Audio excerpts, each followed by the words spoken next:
Hi, I'm Chris Kepler, and welcome to Does This Happen to You? I'm an actor, voice actor, audiobook narrator, and writer.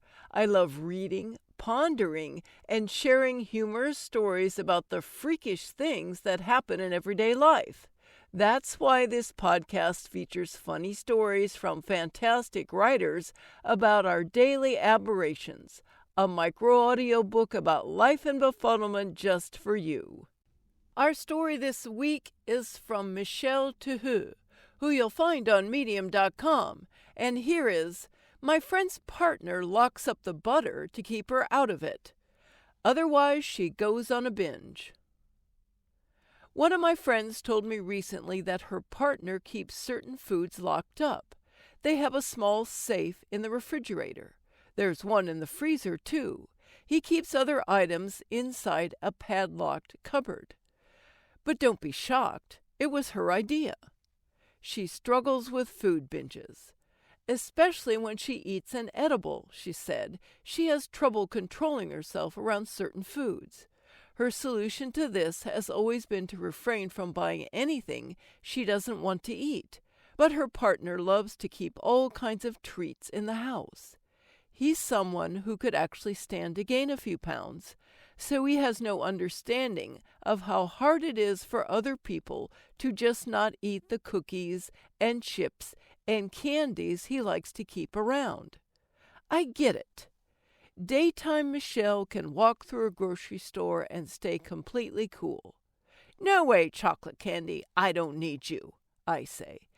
It's only in my head. I'm not completely crazy. I'm only buying fruits and vegetables and whole grains today.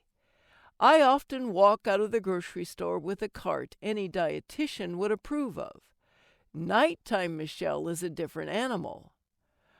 Why did I not buy that delicious-looking day-old pie? Why did I not buy any chocolate?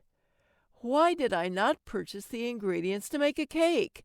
There is nothing good to eat in this house. When my son still lived at home, I had an easy solution to late-night junk cravings. He was always good for something. What have you got stashed away that's good? I'd ask.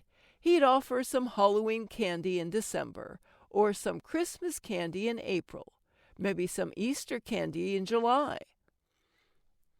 That kid always had junk food, but he seldom ate it. Like my friend's partner, having a slew of sweet snacks around didn't tempt him in the least. He could sit there, a snack cake in full view, and not even consider eating it for days, maybe weeks, maybe never. My little grandchildren call my son Uncle Snack. It's a slight twist on his real name, and man, does it ever fit him. I'm more like our old dog Ginger. Oh, how we miss that girl. She lived to a ripe old age, but died in 2020. We still tell stories about her. She was the orneriest dog I've ever had, and the things Ginger ate, stories are legendary at our house. Ginger was always aware of the exact location of every bite of food in the house. As a teen, my son placed a fast food burger on his desk, left the room very briefly to get a drink, and returned to an empty wrapper.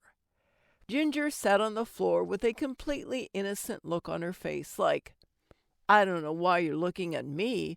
Anybody could have taken that. I haven't ever snitched a burger, but I've never simply forgotten the existence of a delicious treat in the house.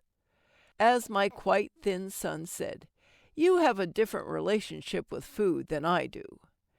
He would probably choose to swallow futuristic food pills to replace most meals if such a thing existed.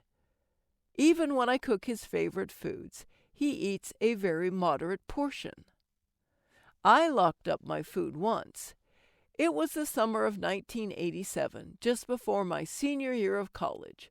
I was getting married in August, and I was a little worried about how the dress was going to fit.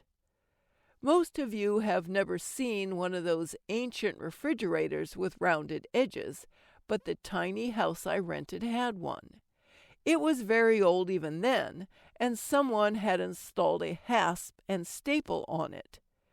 It's my guess that somebody used it as a beer fridge in their garage, or something, before my super cheap landlord put it in the house I rented.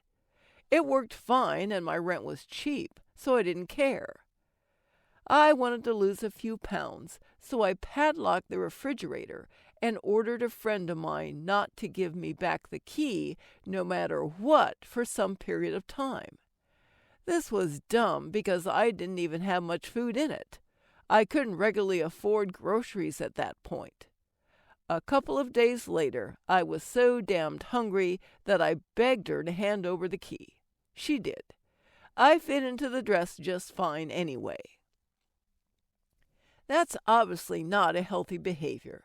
But let's face it, an awful lot of us have fucked up relationships with food. My friend acknowledges she does. I know I do. I somehow managed to raise one kid who is largely indifferent to food and another who eats a very healthy diet. I'm thankful that neither of them will ever feel they need to lock up their food. Thanks so much for listening. If you enjoyed this story, let me know and share it with your friends. Follow me at Chris Narrates on Twitter or Chris K. Kepler on Facebook, or check out my website, chriskepler.com.